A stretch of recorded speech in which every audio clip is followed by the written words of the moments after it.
Hello viewers, स्वागत है आपका हमारे यूट्यूब चैनल में। तो आज हम लोग पढ़ने वाले हैं वृत्त, सर्कल। उसमें से पढ़ेंगे एक्सरसाइज 10.1 जो आप देख पा रहे हैं। प्रश्नावली 10.1 इस वीडियो में देखेंगे।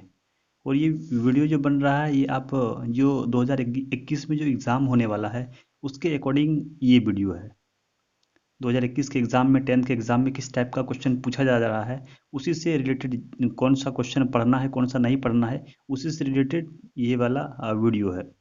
तो अगर आप 10th का तैयारी कर रहे हैं तो ये वीडियो आपके लिए बहुत ही आवश्यक है। तो चलिए आज का वीडियो स्टार्ट करते हैं। तो इसमें से 10.1 में देख सकते हैं, ये पहला क्वेश्चन है कि एक वृत्त की कुल कितनी स्पर्श रेखाएं हो सकती है। एक वृत्त जो है उसकी स्पर्श रेखाएं कितनी हो सकती है। तो आप स्पर्श रेखाएं देखिए किसको कहते हैं। ये मान लिया अगर वृत्त हो गया तो इसको स्पर्श रेखाएं, ये कितना रेखा इसको छू सकती है, कितना स्पर्श कर सकती है। तो इसका क्या हो जाएगा, अपरिमित रूप से असीमित, अपरिमित रूप से अनेक, मतलब एक से अधिक इसका होगा, अपरिमित रूप से अनेक। ये पहला क्वेश्चन है। उसके बाद दूसरा नंबर आप कुछ क्वेश्चन देख सकते हैं। दूसरा नंबर क्वेश्चन में है कि किसी वृत्त की स्पर्श रेखा उसे बिंदुओं पर प्रतिच्छेद करती है। ये आपका खाली स्थान वाला प्रश्न है। कह रहा है किसी वृत्त की स्पर्श रेखा उसे बिंदुओं पर प्रतिच्छेद करती है। तो किसी वृत्त की स्पर्श रेखा उसे एक बिंदु पर स्पर्श करती है। कोई भी वृत्त रहे, कोई भी वृत्त रहे, उसका जो स्पर्श रेखा होता है जो यहाँ से होकर गुजरता है उसी को क्या बोलते हैं, स्पर्श रेखा बोलते हैं, एक बिंदु पे। और अगर बीच से होकर गुजरे तो इसको क्या बोलते हैं, छेदक रेखा बोलते हैं। इसको स्पर्श रेखा, ये बात आप याद रखिएगा, इसको स्पर्श रेखा कहते हैं। और ये बिंदु को छेदक रेखा कहते हैं। क्या कहते हैं, छेदक रेखा। इसको छेदक रेखा कहते हैं, इसको स्पर्श रेखा कहते हैं। तो वही क्वेश्चन इसमें पूछ रहा है कि किसी वृत्त की स्पर्श रेखा उसे एक बिंदु पर प्रतिच्छेद करती है। जो स्पर्श रेखा होती है उसको एक बिंदु पर प्रतिच्छेद करती है। तो इसका ये दो का पहला का क्या हो जाएगा, एक बिंदु पर प्रतिच्छेद करती है, एक। इसका ऑप्शन नंबर एक बिंदु पर प्रतिच्छेद करती है। उसके बाद इसी का बी नंबर आप देखिए। बी नंबर में क्या है, वृत्त की दो बिंदुओं पर प्रतिच्छेद करने वाली रेखा को क्या कहते हैं। वृत्त को जब दो बिंदु पर प्रतिच्छेद करती है तो उसको क्या कहते हैं। तो अभी हम लोगों ने देखा वृत्त को, देखिए यहाँ दो बिंदु पर प्रतिच्छेद कर रही है, दो बिंदु पर काट रही है, तो उसको क्या कहते हैं, छेदक रेखा कहते हैं। तो इस तरह बी का क्या हो जाएगा, छेदक रेखा, छेदक रेखा बी का हो गया। अगला क्वेश्चन इसमें देखिए, सी नंबर, एक वृत्त की डॉट डॉट समांतर स्पर्श रेखाएं हो सकती है।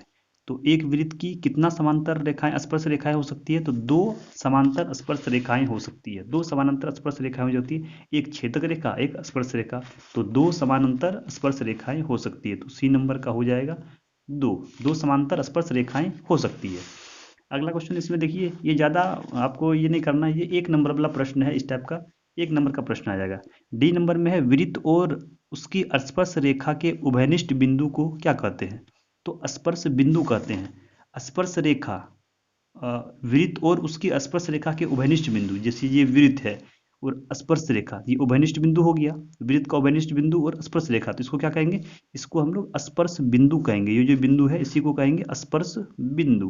तो यही उसमें पूछ रहा है कि क्या कहते हैं, तो स्पर्श बिंदु कहते हैं। ठीक है, स्पर्श बिंदु।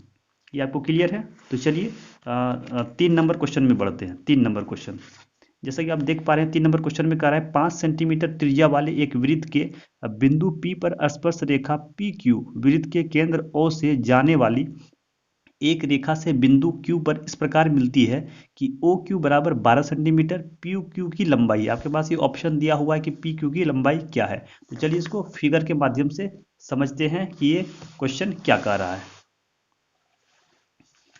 तो इसमें से 3 नंबर कह रहा है, आपको फिगर के माध्यम से इसको समझाते हैं। 3 नंबर में क्या कह रहा है, कह रहा है 5 सेंटीमीटर त्रिज्या वाले एक वृत्त, मान लिया जाए एक वृत्त हमने बना लिया, ये इसका त्रिज्या जो है वो 5 सेंटीमीटर है। तो मान लेते हैं ये यहाँ से यहाँ तक 5 सेंटीमीटर है। ठीक है, त्रिज्या इसका कितना है, 5 सेंटीमीटर है। मान लेते हैं ये 5 सेंटीमीटर है, इसको ओ मान लेते हैं। ठीक है, यहाँ तक हो गया। आगे बढ़ते हैं। 5 सेंटीमीटर त्रिज्या वाले बिंदु P पर स्पर्श करती है। बिंदु P, ये बिंदु P मान लेते हैं, ये P पर स्पर्श कर रही, छू रही है। पी क्यू वृत्त के केंद्र O से जाने वाली एक रेखा से बिंदु Q पर इस प्रकार मिलाती है। बिंदु P पर स्पर्श रेखा, जाने वाली एक रेखा, तो जाने वाली यही रेखा हो गया, P पर बिंदु जाने वाली रेखा इस प्रकार मिलाती है कि ओ क्यू 12 सेंटीमीटर है। इस प्रकार मिलाती है P, मान लिया जाए इसको, यहाँ पे Q मान लेते हैं, Q, तो ओ क्यू, ये आप ओ क्यू देख सकते हैं, ओ क्यू 12 सेंटीमीटर कह रहा है, ओ क्यू कितना है 12 सेंटीमीटर, तो 12 सेंटीमीटर दिए, तो पी क्यू की लंबाई ज्ञात करना है, ये पी क्यू की लंबाई ज्ञात करना है। तो इस तरह आप क्वेश्चन पाइथागोरस प्रमेय में पढ़ चुके होंगे कि लंब स्क्वायर जोड़, कर्ण स्क्वायर जोड़, आधार स्क्वायर, और जो आधार का स्क्वायर निकालना है तो क्या करेंगे, तो इस तरह से आप निकाल सकते हैं कि पी क्यू का स्क्वायर बराबर ओ क्यू का स्क्वायर माइनस ओ पी का स्क्वायर, तो पी क्यू का स्क्वायर, तो पी क्यू बराबर क्या हो जाएगा, अंडर रूट ओ क्यू कितना है 12, तो 12 का स्क्वायर माइनस ये 5 का स्क्वायर, तो ये कितना हो जाएगा, बरबरे चवाल से 144 माइनस 25, तो ये 144 में 25 घटेगा तो 5 में 4 1, 4 में 5 14 में 5, तो ये 9 हो जाएगा, 3 में 2 1, तो ये 119 अंडर रूट 119 सेंटीमीटर। ये इस तरह से आपकी पी क्यू की लंबाई निकल गया 119 सेंटीमीटर। तो ये आप ऑप्शन में देख सकते हैं कि कौन सा ऑप्शन में दिया हुआ है, तो इस तरह यहाँ देख सकते हैं ऑप्शन नंबर 4 में, ऑप्शन नंबर 4 में है 119 अंडर रूट 119 सेंटीमीटर, तो इस तरह आप निकाल सकते हैं। ये एक नंबर वाला कोई भारी क्वेश्चन नहीं है, एक नंबर का क्वेश्चन है। अगला क्वेश्चन 4 नंबर है, एक वृत्त खींचिए तथा एक दी गई रेखा के समानांतर दो ऐसी रेखाएं खींचिए कि उनमें से कोई एक रेखा स्पर्श रेखा हो तथा दूसरी छेदक रेखा हो।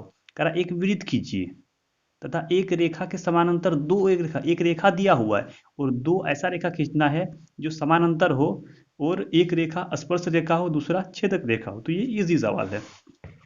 आइए इसको भी हम बना के आपको सॉल्व करके दिखाते हैं, बना के इसको कैसे बने। कह रहा है एक वृत्त खींचिए, तो चलिए मैंने एक वृत्त खींच दिया, ठीक है, वृत्त खींच दिया।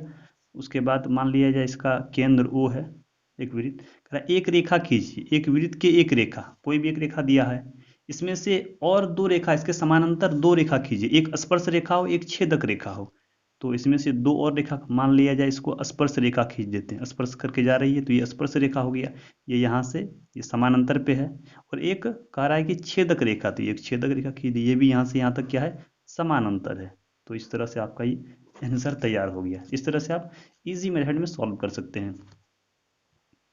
तो आपने ये एक्सरसाइज 10.1 का पूरा क्वेश्चन देखा, इसमें से 10.1 पढ़ना है, अब पूरा पढ़ना था न्यू सिलेबस के अनुसार। अगर आप न्यू सिलेबस के बारे में नहीं जानते हैं तो लिंक आपको डिस्क्रिप्शन में मिल जाएगा, जाके देख लें कौन 10th क्लास में कौन सा चैप्टर पढ़ना है, कौन सा क्वेश्चन पढ़ना है, कौन सा नहीं पढ़ना है, पूरा डिटेल आपको मिल जाएगा। तो अगर वीडियो अच्छा लगा हो, हेल्पफुल लगा हो, तो वीडियो को लाइक करें, अपने दोस्तों के साथ शेयर करें, और अगर चैनल पर नए हो तो चैनल को सब्सक्राइब करके बेल आइकन को प्रेस कर दें, ताकि इसी तरह आपको वीडियो मिलता रहे। और इस चैनल पे एक खासियत है, आपको देसी लैंग्वेज में, देसी भाषा में आपको समझने को मिलेगा, एक एक हर टॉपिक्स को आपको एक अलग माध्यम से, एक नए अंदाज में आपको समझने के लिए मिलेगा। तो चैनल को सब्सक्राइब जरूर कर दें। तो चलिए मिलते हैं अगले वीडियो में, तब तक के लिए हंसते रहिए, मुस्कुराते रहिए, देखते रहिए A1 स्टार क्लासेस। धन्यवाद।